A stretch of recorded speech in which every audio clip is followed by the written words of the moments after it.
One.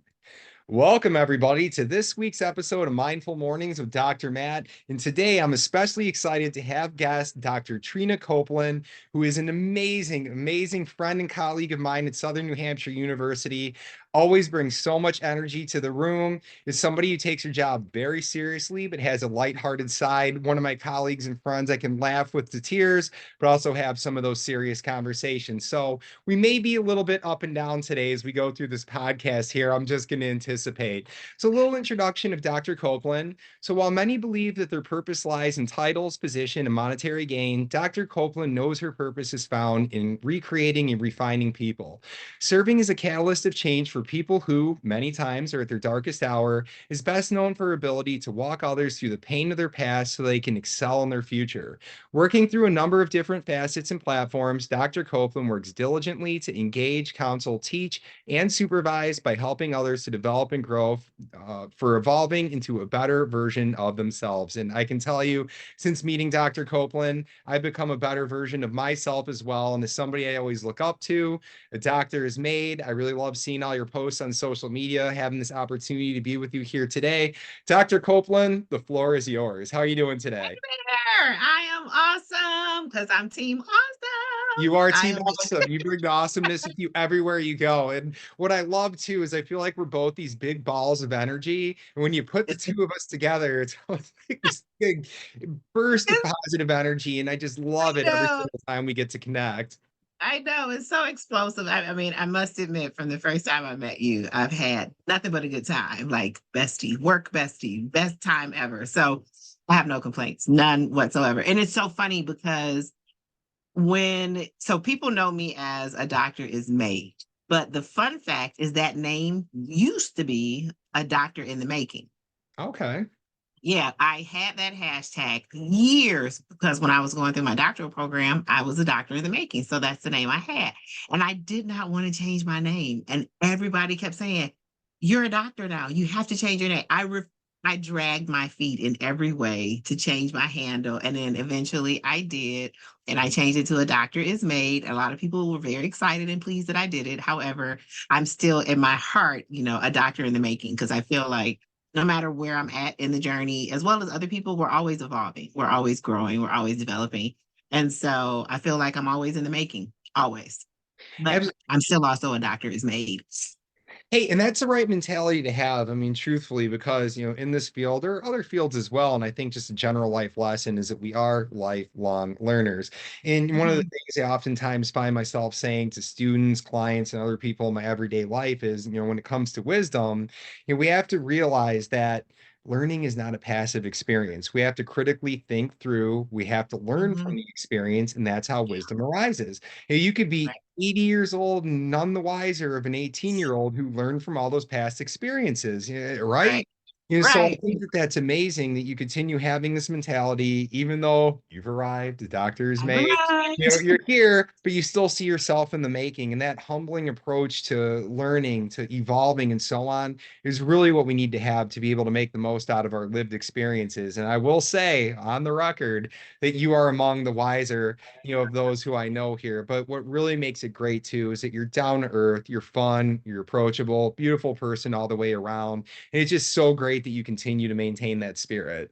Thank you so much. It's really an effort to always be authentic in every setting, whether for perfect example, anyone who knows me, when they see me in public forums, I'm going to be excitable. I'm going to have a good time. I'm a true extrovert in every way. So don't put me in a group of people because I'm just going to go higher and higher and higher. So I have to remember to kind of contain some of that energy so I don't run everybody out of the room.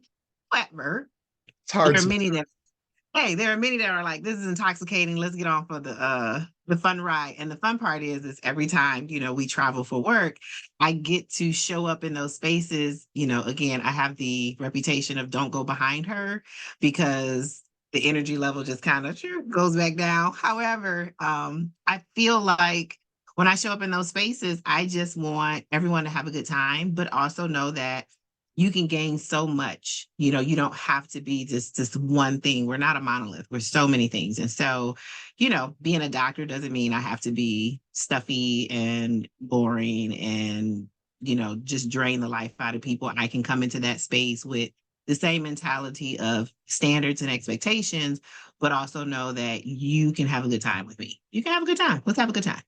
Absolutely. Well, and that was one of the things that was interesting too in my progression. Know how you're a doctor in the making to a doctor is made.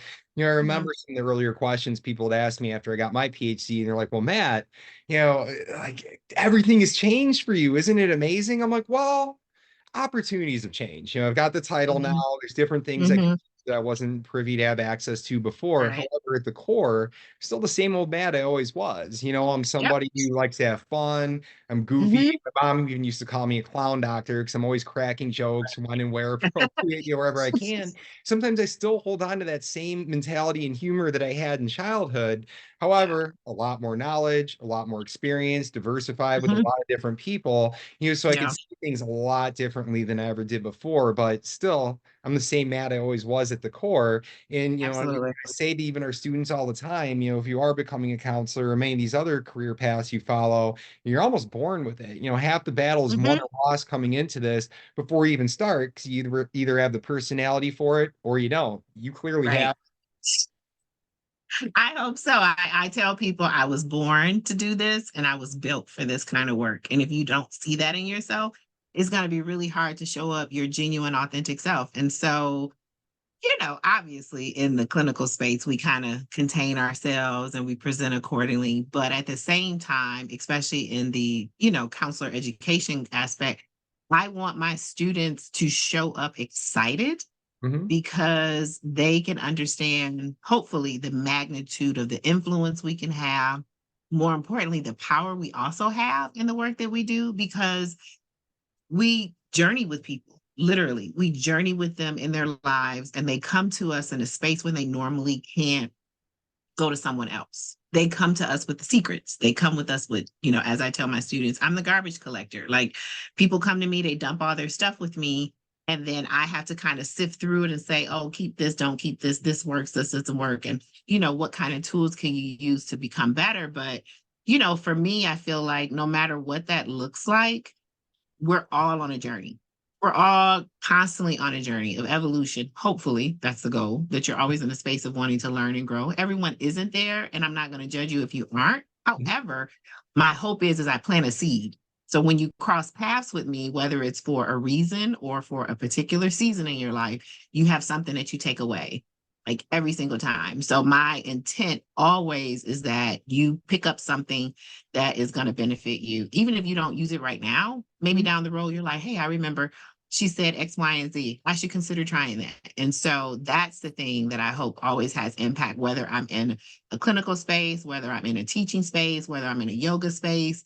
My goal is always that you walk away with something. I don't know what that may be, but my hope is you walk away with something. And even if it's just, oh, she just made me feel better and I'm so joyful and we had a good laugh, you walked away with something. I shifted whatever you needed to have shifted in that moment. And hopefully you carry it with you, wherever that space may be. No, absolutely. And that's a common theme in the type of work that we do. And I experience that as well. And especially as a younger Mhm. professional, I would sometimes find myself frustrated. Is what I'm doing even resonating with everybody else? Do I even know what I'm doing? I'm questioning myself. And, in some cases, you see more immediate results. Some take a little bit longer, but some take an extended period of time. So, like how you Yes. highlighted the planting of the seeds, because think about it in your career, how many individuals have you worked with where you didn't necessarily see the growth right away, but then 3, 4, 5, 10 years later, they ultimately come Mhm. up to you doing something amazingly successful.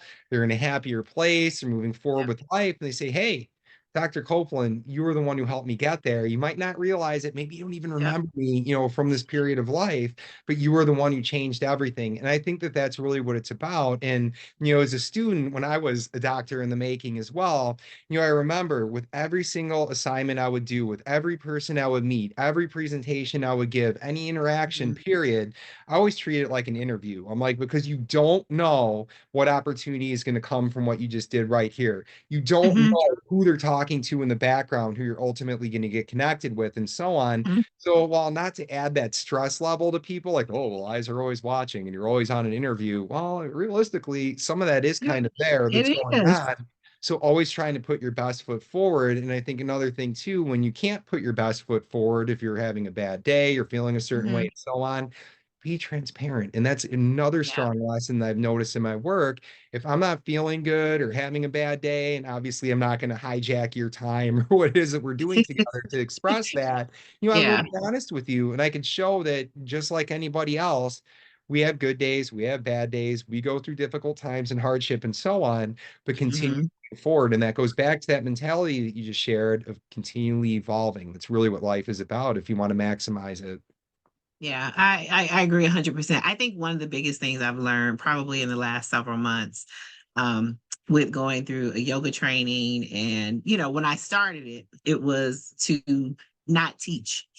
It was to learn the intent of breath and the benefits of it. And because of our work, it's so important to help people to understand how they breathe, how it impacts their mindset, how it impacts their body, how they show up in spaces. And so as I went through that journey, I saw for myself even this growth aspect of being present where my feet are.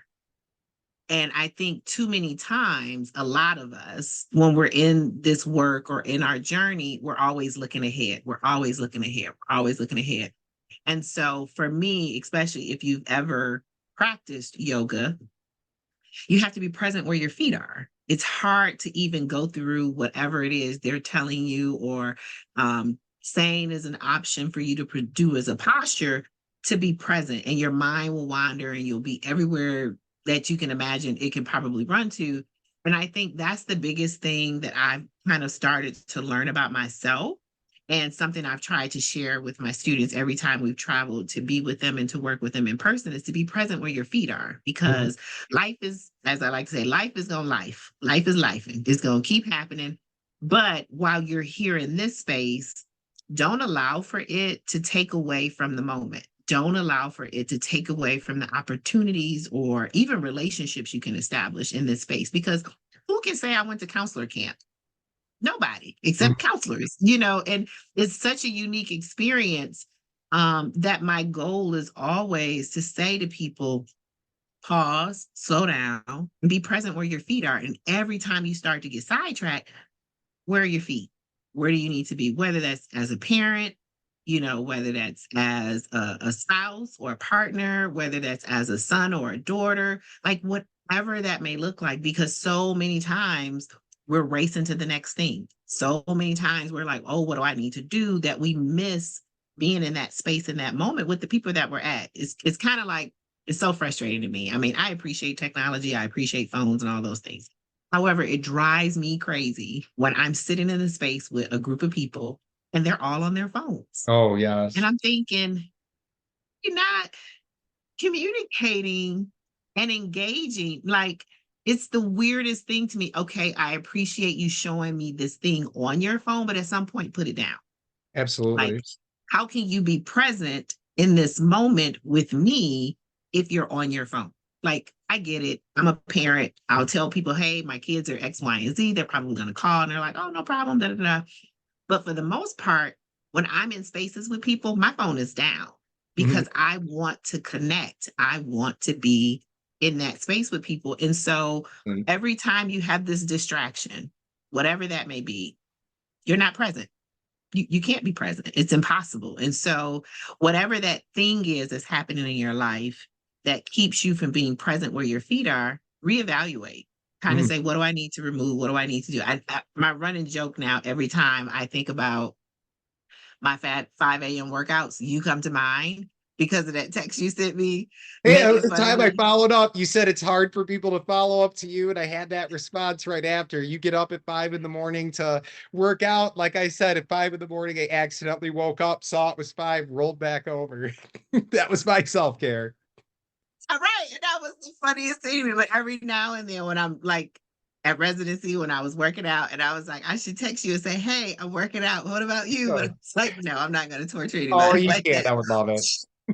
But it's one of those things where, again, the fun moment of that conversation or even that experience was, my takeaway from that week was, he heard that I get up at 5 a.m. Other students were like, are you kidding me? Like, what? But for me, I was like, this is my self care. This is my wellness to get my day started, knowing what I'm about to do in this week. But when that text came through, to this day, it still like tickles me every time I go to the gym, like Matt's probably turning over, I'm having working out another a little drink. bit later in the day. Yes, not quite that early. Well, that's when I was a doctor in the making. I don't have to get into it too much here, but those were 3.5 hours of sleep per day. Getting up at 4:20, 4:30 in the morning, work by 6, Uh, left for internship 5 to 9, drove home an hour, had a class, eat done wine, fell asleep at 1:30, got back up at 4:30. Gosh. That's what it was. So, now I have a little kid, so I can't sleep past 7, even on the sleep-in day. So 7, 10 a.m. is usually a sleep-in for me. But that just speaks to how, different people have different forms of self-care. And it's important to be Mhm. in tune with yourself. But even Yeah. going back to what you were saying a few moments ago about being fully present, I think that's one of those life lessons I had to learn because, Mhm. you think quickly, I think quickly, and we could do so in Mhm. an intelligent fashion. But the problem is that the more that we divide our mind space, Mhm. more likely we are to make mistakes. And I used to think that Yeah. I was great at doing different multitasking, things. And what would happen is I'd be, like writing an email to somebody, doing a text message, talking on the phone while listening to a song. And while I Uh-huh. would get by with that, ultimately there would be so many mistakes in between that before I would send the email, I'd have to revise it anyway. Before I sent the text, I'd have to revise it anyway. When the person's speaking to me Mhm. on the phone, can you please repeat what you just said? So it was ultimately taking Yep. even more time for me to get the stuff done while multitasking than to just Mhm. focus one at a time, be fully present.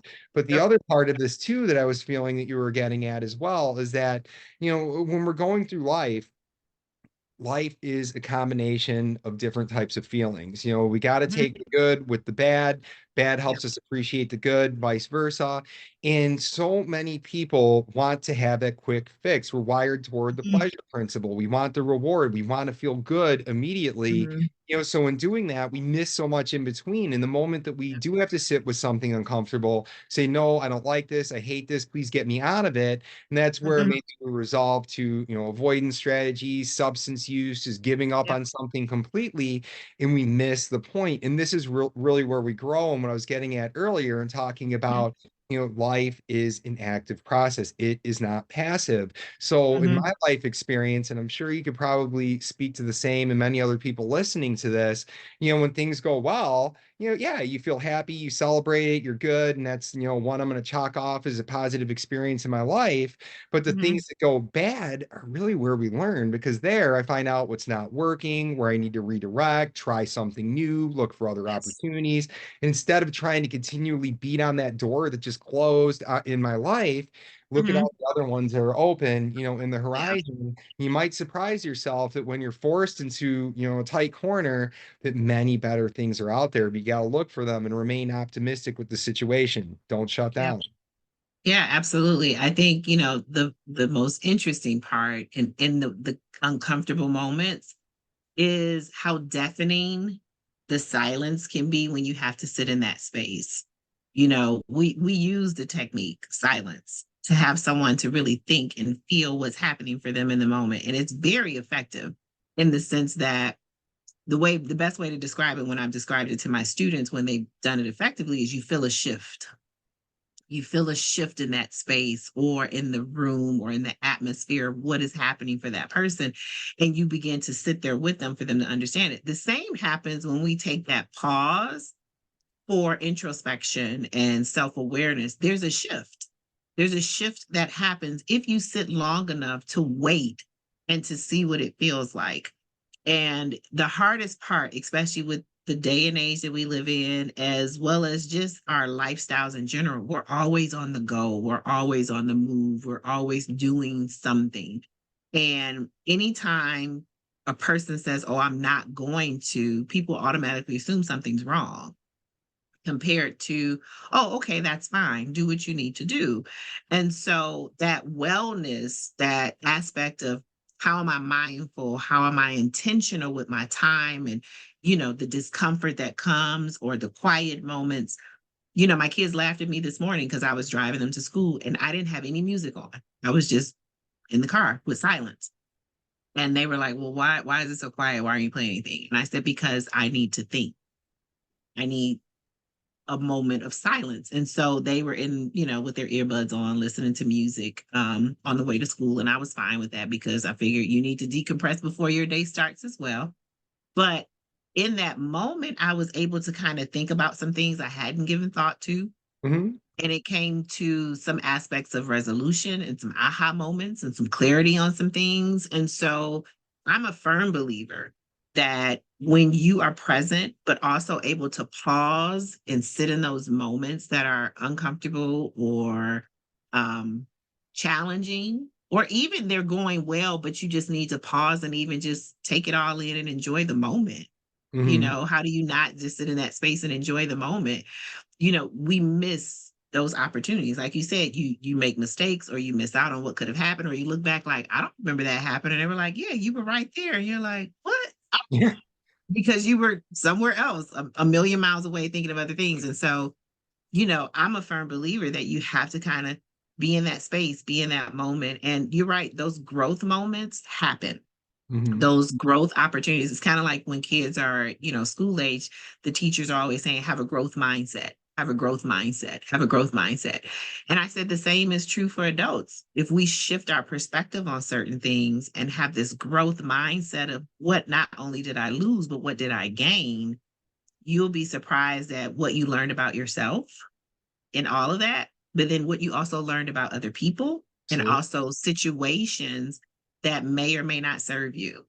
Like, how do you not learn this? And you keep putting yourself in the same situation. And you're like, well, didn't you learn the first time? No, because you didn't sit back and wait and pause and reflect and learn to, gain that insight, which is the aspect of wisdom that you gain through those moments. It just can't happen unless you got to give yourself the grace to do so. Oh, absolutely. Well, on the other end of that too, and something that a lot of people are reluctant to do, and even sometimes I face this, throughout my life, but to really gather that perspective, when you feel so strongly about something you're advocating for, and you want to go out and put your best foot forward, educate the public, try to get people kind of persuaded over to your side of the way that you're thinking.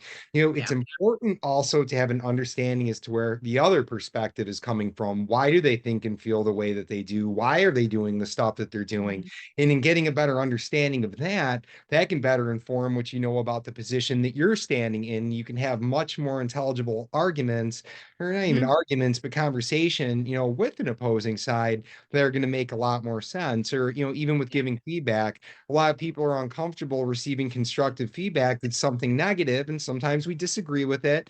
And like Right.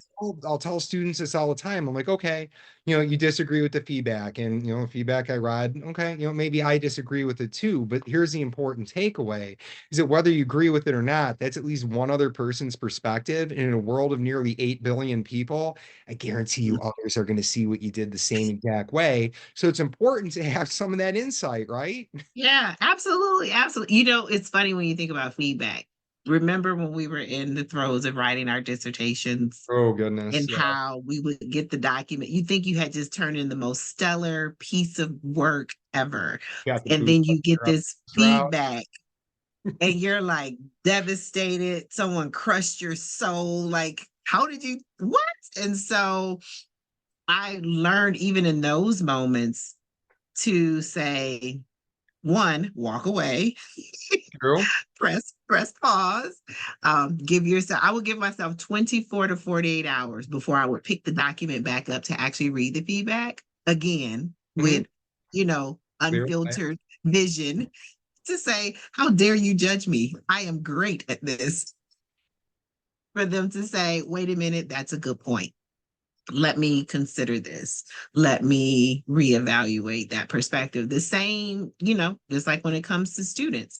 Hey, I know it's hard for anyone to critique you because we all think we're just perfect. We're just 100% got it all together. Even when we know we are a whole hot mess in every way, we still think, got this. And then someone says, no, you don't. No, you don't. And you're like, no, I really do. And they're like, no, really, you don't. And you have to kind of step back and consider, is what they're giving me actually going to help me to get to the next space or place I'm trying to get to? And that's where I have to, even when I give feedback to my kids, I had to learn for myself, there's a way to say it and to say it with love. It's Exactly. almost about like the presentation of it. If I gave you a hard thing, but I presented it in a manner that allowed for you to know that I cared about your well-being, hopefully you'll be open to receiving it. Will everyone? No, because we all have those hard moments, especially in this current political climate we're in, and all the things that are happening throughout the nation. And I think for us in the work that we do, some of us may have a bit more openness Mhm. to certain situations and circumstances and conversations because we're used to possibly being in those spaces to have those moments with clients and even students. But in an everyday, regular, going, most people aren't in spaces where they're happening to sit in space and acknowledge what's happening for them or to explore what they want to do differently. And so when we have these courageous conversations or these challenging moments, we have to be prepared not only for what they're going to give us, but also how we're going to respond. Am I going to react or am I going to consider your lived experiences is what's made up of who you've become today and what your belief system is and why this is important to you? But at the same time, are these things causing harm Absolutely. to a group of people? I don't expect for you to make decisions in your life because it's your personal value system to think everybody has to align with it. No, that's what you choose to do. Don't expect me to do it too, because we're all uniquely and wonderfully made, even though we have moments of questioning your judgment as a human Mhm. Very true. and your sanity regarding certain actions or policies or whatever that looks like. And so I think if we just kind of give ourselves the space to sit back and wait and see what's being presented and to pause and to reflect, we can kind of get to a space, hopefully, or a place where not only we learn something about ourselves, but we learn something from the other person. What is the takeaway from that moment?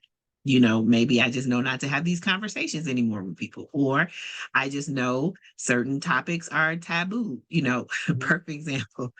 We just finished residency. I had some students have a moment because they had a political discussion. I wasn't present for it because I would have said, "Hey, we're not doing that here." But Mhm. they had, the evolution of a group. They kind of start off here, and then by the end of the week, they're like Yes. solidified. They were getting to that space, and then this conversation happened, and then you could feel this kind of breach occur. Oh. And all I could think is you're learning about the other person. Now you have to decide if you still want to be connected to them. Just because of how they view things or vote does not change who they are as a person. You have to decide for yourself the level of relationship to have with them, the type of conversations even to have with them. Is it even worth it? And all I could think was, why are y'all doing this here? Like, stop. No, we're not here for that. We're not here for that.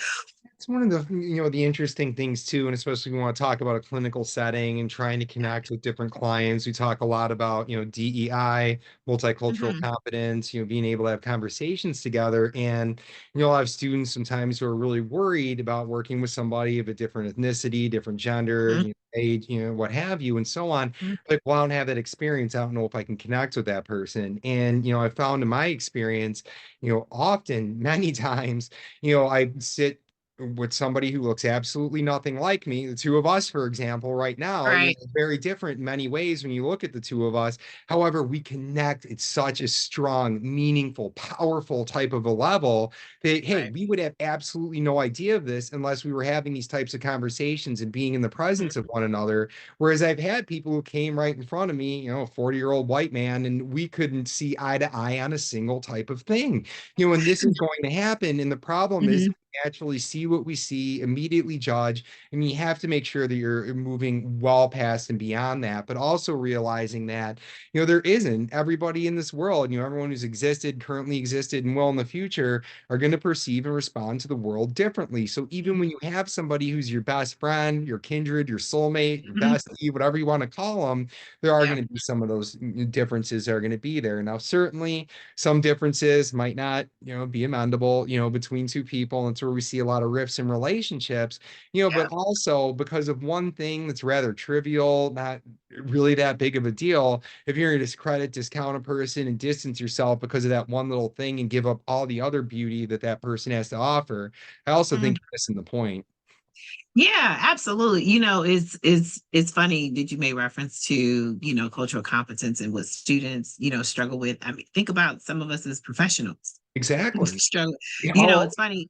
I tell my students all the time, I said, when I came into this profession a very long time ago, a couple of decades, I had to help them understand this wasn't even something that was on the radar. This wasn't a part of the conversation when it came to our work and what we did. However, my choice in choosing to pursue this work was twofold. One in which I clearly you can see that I am a Black woman. mhm, When you see me, you know that I'm a Black woman. mhm, In the larger society, I am marginalized. I am one in which you view me some in a negative space, and there are others who may relish and celebrate me. However, within my community, I can also be seen and valued for who I am, but also can feel somewhat marginalized because of the level of education that I have, because of the level of income that I have, mhm. because of a number of different factors. And so when I have this conversation with students, I want them to understand that depending on the person, everyone can experience life in so many pockets and spaces in their system that you never know their journey. But at some level, you may be able to empathize just because of their humanity. You Mhm. may not grasp it 100%, but at some level, you can at least put yourself in their shoes to kind of say that could possibly be hard for you or that could be challenging for you. And this expectation or standard of, why I went into this work is because one, as a Black woman, I grew up knowing that we didn't talk about stuff. Counseling was not a thing. And then as a person of faith, Mhm. it was definitely a thing of you don't have enough faith, you need to believe God and all these things. And so with that in mind, all I kept thinking is I don't want other people to feel like they have to keep secrets Absolutely. because the larger community says we don't talk about that. But then secondly, I felt like I wanted people to see me in a space where when they showed up, they saw someone that represented them just because of what they look like. Will I know everything about your lived experience as another Black person? Absolutely not. Will we have the same standards? Absolutely not. Mhm. But I have a frame of reference or context Abs- for being Black in this world and what we may or may not have seen or gained together or separately. And so when students are afraid of, I don't know what to do, or I don't know what to think, or I don't know what to say, the truth is none of us do. You just know to show up and be present and take the information that you've gained about the person, the information you've done the work to learn on your own, mhm. as Abs- well as the training you've gone through so that you can be in these spaces. I mean, the truth is when anybody comes in our room, we have nothing in common other than they're showing up for help, and I'm here to help you. The Oh, hope is that whatever that work is, you gain something from me and I gain something from you. Not because I'm expecting this to be a reciprocal relationship, but it's one in which my hope is that I learned something about myself in the work too. I don't want to be the same, as I was 20 years ago. Ooh, I just said that out loud. you said it out loud. I said it out loud, 20 plus. But the truth is if I was the exact same as I was coming into this profession, I would question what is happening in my life that I'm still doing the same thing from 20 years ago. At some point, you should have had some growth, some evolution to you. And so the hard stuff is going to be there. The question is how are you going to show up to it? Absolutely. I mean, that's a great point. And I think one of the other things too, building upon what you were just saying a moment ago, and that, when somebody comes in, there are going to be a lot of things, obviously, you don't know the person before you. There's going to be a lot of differences, and it's not about knowing everything about every culture, subculture, and so on. It's impossible. you get close to it again. The world is dynamic, and so are you. Things change. There's new groups are coming out. Groups are Mhm, redefining, doing different types of things, and so on. But it's mhm, really about being present with another person, listening to what they have to say, engaging in the energy that they have, and so on. And mhm, also realizing that there is going to be variation of perspective within a particular cultural group or a particular religion. The way one might interpret a holy scripture is going to be mhm, different one person to the next, or at the very least, beyond the interpretation, the way they go ahead and they exercise it. So when you're meeting any given person, it's not about, oh, well, I read the book on this, or oh, I immersed myself in this mhm, diversity. No, it's about focusing on the individual before you, being present, yep, like we were talking about. You want to be yep, mindfully present with that individual, engaging, and mhm, listening to their perspective of things and realizing that there are going to be some of those differences and moving along with those in kind. And I think that's a big part of really growing up, moving forward, yeah, evolving, and so on, is gathering that individual story, because I mean, people they're storytellers. And one of mhm, the things I say oftentimes as well is, everything begins with that self-awareness. The more aware you are of self, the more aware you become of others. And this is where, mhm, wisdom is ultimately cultivated and can flourish, because when you realize, through the hardships and varied life experiences that you've had, the way that you're feeling, that pit in your stomach. And I talk about this a lot. You can kind of get some perspective as to what another person is feeling. And that's really mhm, where the empathy sets in, and realizing that, wow, I've had these bad moments and I felt like I really needed support. And here's this person mhm. before me. And, whether their lived experience is more challenging, less challenging, or what have you, again, it comes down to that perception and realizing that people all come with their story. People all come with varied hardships and so on. So we're doing a major disservice to other people, society, as well as ourselves, by just Mhm. closing the door on other people, not even giving them a chance or hearing what they have to say. Yeah, absolutely. And as you were saying it made me think about even as I refer to, I teach yoga. And so even in those spaces, because I know for me, I'm a teacher at heart. That's who I am. Great As one much as at I that. try to get thank you very much. You are as well, my friend. You. As much as I try to get away from it, I know that in those spaces when all these persons show up, it's not even about me when they show up. I can come in there with this whole plan of what we're going to do, how we're going to do it, the music, all the things, the intention, the focus, and everything. And I can say, hey, this is the intention and the practice for today. It's just a suggestion. Do what honors your body, because yoga is for everybody, even though people have this belief that it is not, it is. But I've come to realize no matter how I show up to give information to people, all of them are going to walk away with what they need from it. And everybody's body, as I've said to them at different points, honor the testimony of your own body. Your Mhm. body is not my body. You may have a bad knee. You may have a bad back. You may just not be as limber. Honor what your body can and cannot do and respect your body. Don't worry about the person next to you. Mhm. This is not their practice. This is yours. And so if you need a prop to help you to bring the floor up, I mean, you're super tall. I I am not. am.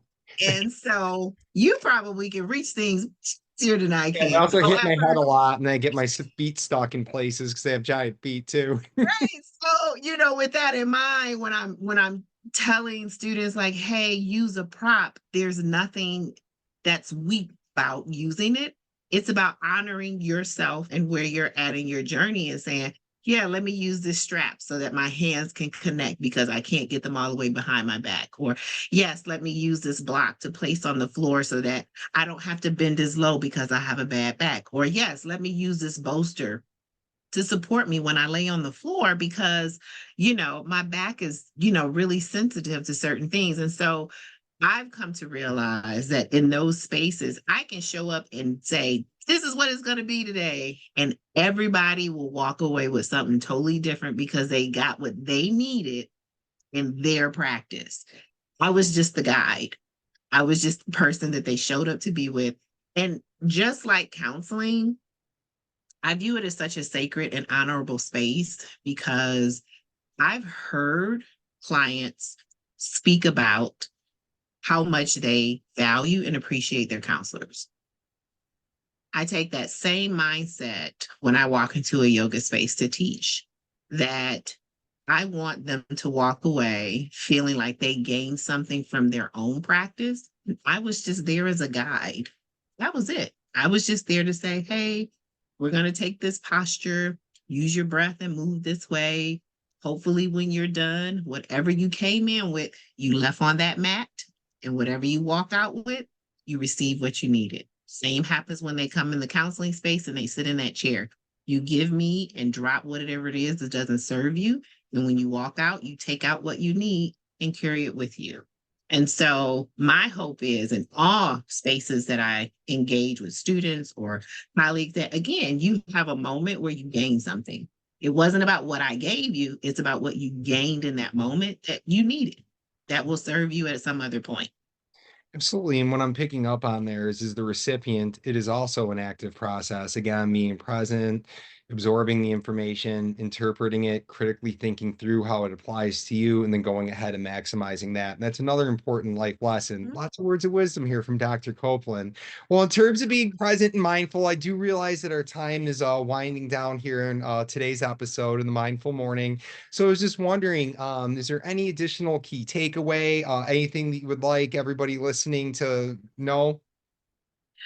I would say, to thy own self be true. That is the biggest takeaway that I feel like anyone listening can gain, which is when you wake up and you press pause before you jump out of the bed and turn off the clocks and all the things, remember who you are and who you want to show up to be in that day, and make that your focus or your intention for that day. Don't worry about yesterday because it's gone. Mhm. Can't change tomorrow. Don't worry about what's to come. Be present in the moment of where you're at. And if that means that in this day, I'm not feeling great, so I can't give 110%, but I can give 95 or I can give 85, show up and Nice. give your 85. Give yourself the grace that's needed to do what you can do, and don't worry about what you can't do. Because every time you focus on what you can't do, you're just discounting all the work you've done thus far.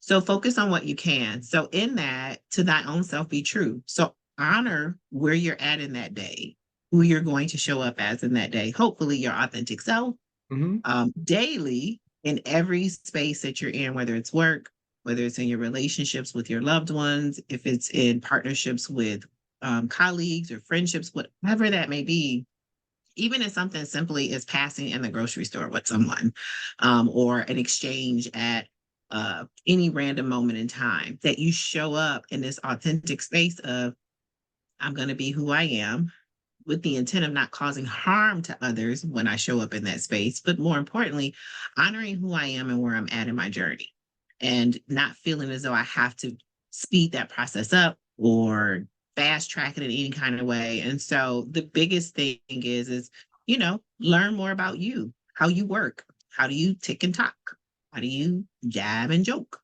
how do you roll around, whatever that is, Like it. figure it out for yourself. I'm glad you like it. I hope so. But the hope Ew. is that whatever it is you need, you learn that thing and you carry it with you and you kind of build upon it daily. You build upon it daily so that at the end of 52 weeks or 365 days, you see exactly the evolution of you, even if it was in small steps, even if it was, I got up every day and I worked out at 5, or I got up every day and I moved my body for 30 minutes.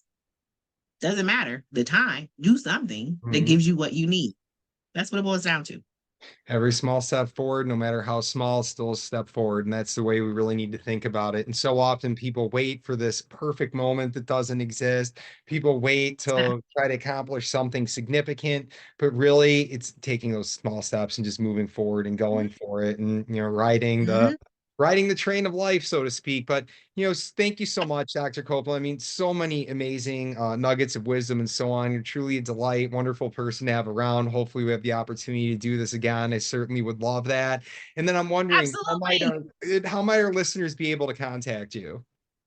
Well, the easiest way, oh, well, actually, yes, the easiest way is they can find Give us me. the hardest way. No, I'm just kidding. search me out in every way possible. There No, you go. on Instagram, I am a doctor is May. And then also I am shifting that one a little bit to become TL Dr. TL Cope on there. So if people want to find me on Instagram, I'm going to start putting more work stuff on that end.